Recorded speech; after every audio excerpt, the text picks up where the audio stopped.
Ce 8 mai, c'est aussi l'occasion de rendre hommage aux résistants oubliés, en particulier ceux des anciennes colonies.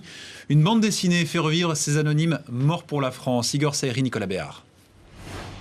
Sur ces planches, on découvre l'identité des résistants. Des Français, mais aussi des Algériens, des Marocains, des Polonais ou des Indo-Chinois.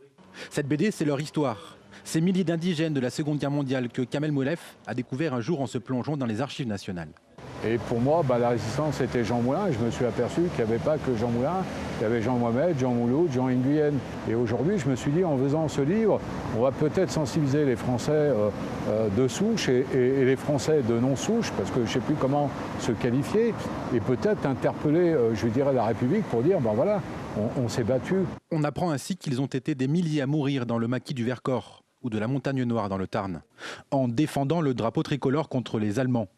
Un rappel de l'histoire de la France, aussi pour les nouvelles générations issues de l'immigration. En mettant ce drapeau en avant, par rapport à leurs ancêtres, peut-être que ces jeunes arrêteront de siffler la Marseillaise, auront un autre comportement. Et j'espère, même s'ils ne la chantent pas, au moins qu'ils ne la sifflent plus.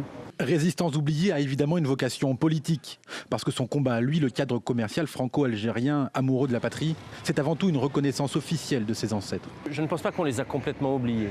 Néanmoins, je pense, comme Kamel Moulef, qu'il faut faire ce travail sur notre histoire pour pouvoir les mettre en avant maintenant. Donc réhabilitons-les, sortons-le de cette discrétion pour les mettre en avant.